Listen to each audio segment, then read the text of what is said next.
खंजनपुर खंजनिया गांव में लोगों का हुजूम इस तपती हुई धूप में देखते ही बनता है। एक तरफ गर्मी का पारा पूरे शबाब पर है, वहीं दूसरी तरफ पूर्व ब्लॉक प्रमुख मरहूम बेचेलाल गंगवार जी के बेटे प्रधान जगदीश चंद गंगवार अपने तमाम समर्थकों के साथ पूर्व मंत्री भगवत शरण गंगवार जी के स्वागत में मशगूल हैं और 2022 के विधानसभा चुनाव के लिए कमर कस चुके हैं और ये कहना चाहते हैं इस बार नवाबगंज विधानसभा में सीधा मुकाबला सपा और बीजेपी के दरमियान है। लेकिन ये बात गर्व में छुपी होगी कि 2022 के जब नतीजे सामने आएंगे तो नवाबगंज में इस बार किसका परचम लहराएगा। नमस्कार, अटल न्यूज़ में आपका स्वागत है और मैं आपसे मुखातिब हूँ समीर अब्बास। अब हवाएं ही करेंगी रोशनी का फैसला, जिस दिए में जान होगी वो दिया रह जाएगा।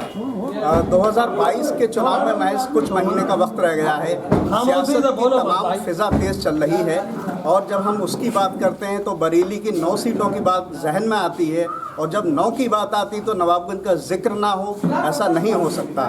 नवाबगंज की सियासत में पिछले करीब 35 से 40 साल के अरसे में भगवत शरण गंगवार जी का जो नाम है वो किसी से भी छुपा हुआ नहीं है, जिस अदब व एहतराम से उन्हें जाना जाता है। 1991 में भारतीय जनता पार्टी से चुनाव जीतने के बाद, उसके बाद 1993 और जब ये सिलसिला आगे बढ़ता है तो लगातार चलता रहा। वो हर बार चुनाव में जीत का जो उनका दर था वो बढ़ता चला गया। वो 2 बार मंत्री भी रहे और 2017 में महज कुछ एक होता है, परिस्थिति होती है, उसकी वजह से वो चुनाव हार गए। लेकिन लोगों के दिलों में उनके लिए ख़ास अदब है और मैं ये समझता हूँ अपने शब्दों में अगर मैं इस तरह से कह दूँ कि और पार्टियों में ये बात हो सकती है कि और भी उम्मीदवार हों, भावी उम्मीदवार हों, लेकिन नवाबगंज में समाजवादी पार्टी के लिए मुझे ऐसा लगता है कि अभी तो टिकट डिक्लेयर नहीं हुआ है, लेकिन भगवत शरण गंगवार जी का टिकट डिक्लेयर हो चुका है। हमारे साथ मौजूद हैं, हम बहुत सारे विषयों पर बात करेंगे। आज वो खंजनपुर खंजनिया गांव जो हैं वहाँ पर मौजूद हैं। बड़ी शख्सियत हैं, सेथल से उन्होंने तालीम भी हासिल की और जो अहमदाबाद गांव है वहाँ के वो निवासी हैं। एक छोटा सा तारुफ उर्दू में बोलो तो इंट्रोडक्शन मैंने आपका दिया, कुछ इजाफा करना चाहें कर सकते हैं, उसके बाद हम थोड़ा सा विषय पर आएँ। नहीं, सही है, आप बिल्कुल सब बातें सही कह रहे हैं और आप हमारे परिवार जैसे हैं। सेतल बहुत नज़दीक में है और सेतल हमारा घर जैसा है और सेतल के लोग हमें बहुत प्रेम भी करते हैं, बहुत ज़्यादा प्रेम करते हैं। जी, मैं ये जानना चाहता हूँ भगवत शरण गंगवार जी कि 2022 का चुनाव बेहद नज़दीकी है। मैं नवाबगंज में बहुत ख़ास बात देख रहा हूँ कि और जगह हम 9 सीटों पर जाते हैं, जगह जगह गए, फरीदपुर गए और जगह गए, वहाँ और उम्मीदवार होते हैं, भावी उम्मीदवार, लेकिन नवाबगंज में आपके मुकाबले कोई आना ही नहीं चाहता। आपकी शख्सियत ऐसी है, क्या वजह समझते हैं? नहीं, ये शख्सियत की बात नहीं। हमने अभी भी आपने हमारा भाषण सुना, हम राजनीति अलग तरीके से करते हैं। बहुत ही जैसे हमारा राजनीतिक परिवार है समाजवादी परिवार, तो हम अक्सर कहते हैं कि हम सब लोग अलग, एक माँ बाप से नहीं, लेकिन सब अलग अलग माँ बाप के हैं, लेकिन सबके आपस के संबंध एक माँ बाप जैसे हैं कि एक पर कभी कोई मुसीबत हल्की फुल्की आई तो सारे लोग इकट्ठे हो जाते हैं। तो जहाँ इतना प्रेम हो तो वहाँ अगर दूसरा लड़ेगा, जैसे 2-1 बार नंबर आया कि दूसरे लोग लड़ना चाहते थे तो हमने कहा हम नहीं लड़ेंगे, हम तुम्हें टिकट भी दिलवाएंगे, चुनाव भी लड़ाएंगे और जिताएंगे भी। तो इसलिए कोई नहीं मांगता, क्योंकि वैसे छोटेलाल गंगवार साहब मांग रहे हैं, आपकी जानकारी में बता दूँ और कोई नहीं। आपने परिवार के भी जिक्र किया, बात की, मैं थोड़ा सा सियासी पहलू जानने की कोशिश करता हूँ। शिवपाल सिंह यादव जी की पार्टी भी लगातार कोशिशें कर रही है, अभी पीलीभीत भी वो आए थे, ये अलग बात है, पब्लिक वहाँ नज़र नहीं आई। क्या उम्मीदें करते हैं, क्योंकि बहुत सारे हम नेताओं से बात करते हैं समाजवादी पार्टी के, तो वो इस सवाल से बच जाते हैं, लेकिन आज हमारे बीच बरेली का सबसे बड़ा नेता है समाजवादी पार्टी का, किस तरह से देखते हैं, क्या उम्मीद लगती है कि आगे 1 और 11 हो सकते हैं? नहीं, ये बात सही है। वैसे तो ये परिवार का मामला है और परिवार के मामले कोई बहुत ऐसे नहीं होते कभी इकट्ठे नहीं हो सकते। नेताजी सबको डांट दे सब इकट्ठे हो जाए। और वैसे भी मेरा मानना तो ये है कि चाचा और भतीजे में कोई लड़ाई भिड़ाई तो है नहीं, राजनीतिक सोच थोड़ी अलग अलग थी, इसलिए दोनों लोग अलग हो गए। अपेक्षाएं थी तो ये अपेक्षाएं अब मालूम नहीं पड़ती कि किसी में कोई अपेक्षाएं हों, और सब अपने अपने जो जिन्हें मिलना चाहिए वो उतने में ही कहना चाहिए। संतुष्ट हैं। तो मेरे हिसाब से ये बहुत जल्दी इसका वो निराकरण हो जाएगा और आदरणीय शिवपाल जी और आदरणीय अखिलेश यादव सब इकट्ठे होंगे। बस आखिरी के एक दो सवाल हैं। 2022 के बाद 2024 सेमीफाइनल माना जा रहा है, 24 में फिर चुनाव होगा और आप सियासी पहलू मतभेद हो सकते हैं, लेकिन आप राजनीति के सबसे माहिर खिलाड़ी हैं। 24 में आगे की क्या तैयारी है, क्योंकि खास तौर से तमाम पार्टियों के पास ऐसे नेता नहीं है जैसे आप हैं। 24 को लेकर भी जहन में कुछ ख्याल चल रहा है?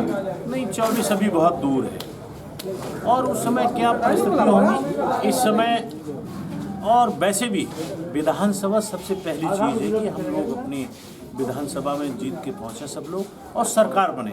वैसे उत्तर प्रदेश का आवाम, किसान हो, नौजवान हो, सारे लोग कहना चाहिए समाजवादी पार्टी को की सरकार बनाना चाहते हैं। तो निश्चित रूप से हम लोगों का पहला उद्देश्य भी यही है कि पहले 22 देखें और 22 में अपनी सरकार बनाएं। सरकार निश्चित रूप से बन रही है, क्योंकि मैंने भी उत्तर प्रदेश पर काफ़ी भ्रमण किया।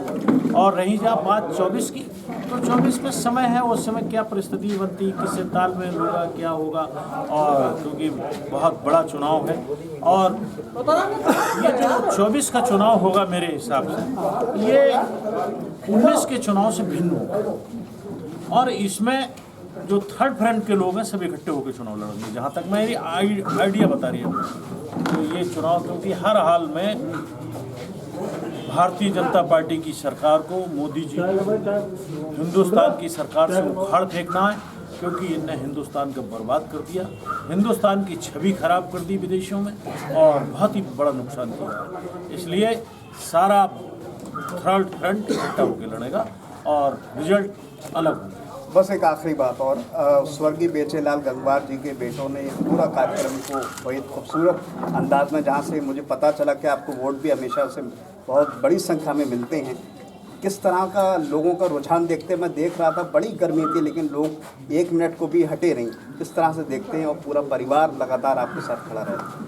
नहीं, सब लोग अच्छे हैं, भले हैं, हमारे रिश्तेदार हैं और रिश्तेदारी से भी ऊपर एक बात है कि हम लोगों में आपस में प्रेम बहुत है। हम लोग राजनीतिक रूप से अलग अलग भी रहे, लेकिन कभी नुकसान कहना चाहिए एक दूसरे ने किसी का नहीं किया। हम तो कर ही नहीं सकते, ये लोग खड़े हैं मालूम कर लें, तो हम बहुत सम्मान करते हैं और ये लोग भी हमारा सम्मान करते हैं। और ये जो कार्यक्रम, इस कार्यक्रम को हमने अपने जो पुराने कार्यकर्ता थे उनमें इनकी भी अग्रणी गिनती है और भी सुरेश जी हैं, श्री घासीराम जी हैं और कई लोग हैं। इन लोगों से कहा था कि एक मीटिंग अपने हिसाब से करो और जिसमें जो नए जो और हमारे युवा नेता लोग हैं वो भी सब लगेंगे, लेकिन सोच आपकी चलेगी, आप पुराने वालों की, तो वो उसी हिसाब से करेंगे। मेरी बहुत सारी शुभकामनाएं हैं 2022 को लेकर आपको, पार्टी को और तमाम लोगों को। बहुत बहुत धन्यवाद। 2022 के चुनाव में महज कुछ महीने का वक्त रह गया है और जो सियासी फिज़ा है वो हर दिन के साथ तेज़ हो रही है।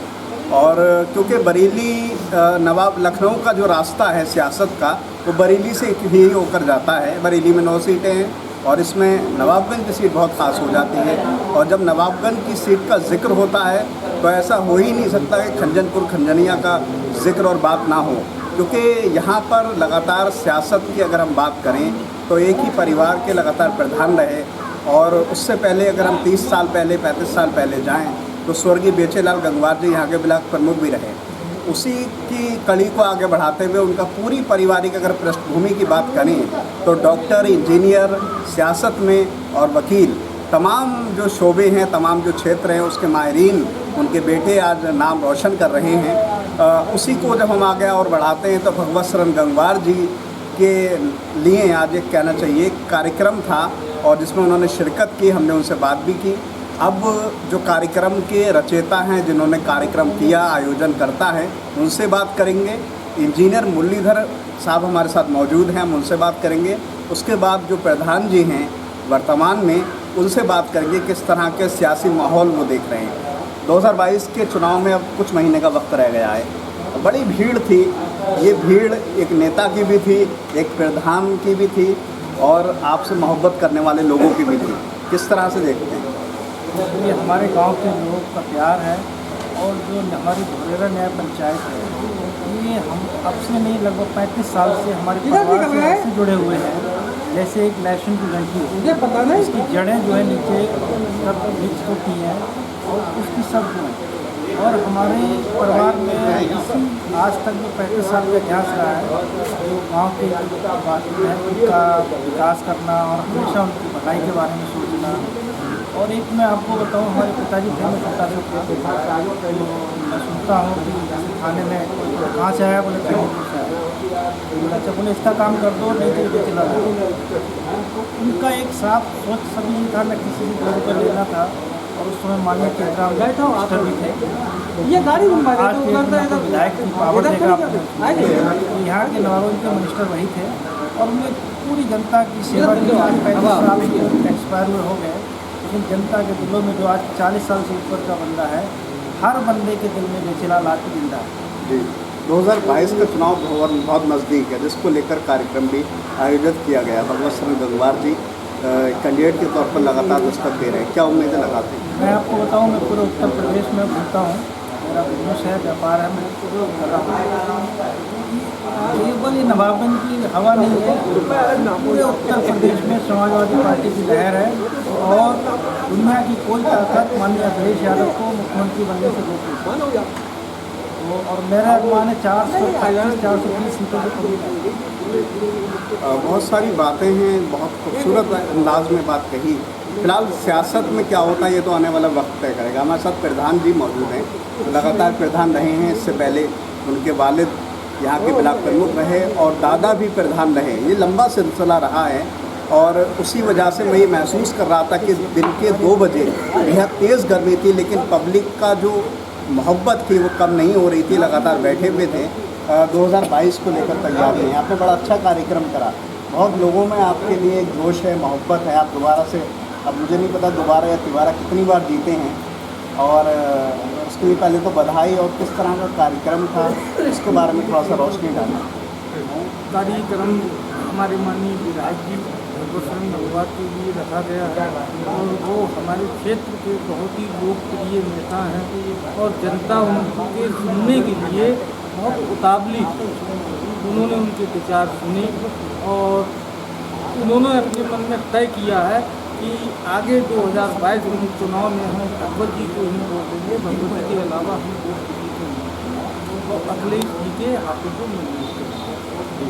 मैं ये जानना चाहता हूँ आपसे कि क्या उम्मीदें लगती हैं पूरी, अगर हम यूपी की बात करें, समाजवादी पार्टी ऐसा सियासी पंडित मान रहे हैं कि समाजवादी पार्टी और भारतीय जनता पार्टी के बीच ही चुनाव इस बार सीधे कांटे की टक्कर है।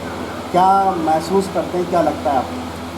कहीं कांटे की टक्कर नहीं है। मैं पश्चिम में गया भी था तो वहाँ भाजपा का नामो निशान नहीं रहे। समाजवादी ही समाजवादी लोग कह रहे हैं, बीजेपी को नहीं कह रहे हैं, समाजवादी की ही सरकार है।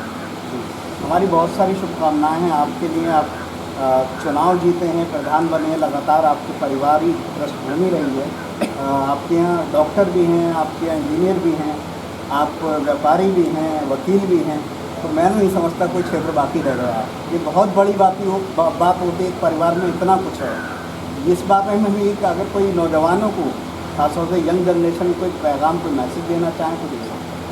नहीं, मैसेज तो यही है, नई जनरेशन है, बच्चे हैं, अच्छी तरह से पढ़े लिखे, यही हमारी शुभकामनाएं। हमारी बहुत सारी शुभकामनाएं आपको। आप हमारे साथ थे प्रधान जी खंजनपुर खंजनिया के, साथ ही उनके भाई इंजीनियर मुरलीधर साहब भी थे। और सियासत की जब हम बात कर रहे हैं तो बहुत अहम हो गई है नवाबगंज सीट। और पिछली बार 2017 में यहाँ से भारतीय जनता पार्टी ने अपना परचम लहराया था, लेकिन 2022 के चुनाव में क्या होगा ये तो गर्व में छुपी बात है। लेकिन अभी फ़िलहाल ये है कि लगातार सियासत का पारा चढ़ता जा रहा है और तमाम चीज़ें देखी जा रही हैं। बहरहाल इन तमाम बातों के साथ मैं समीर अब्बास, कैमरामैन सरताज हुसैन के साथ, अटल न्यूज़।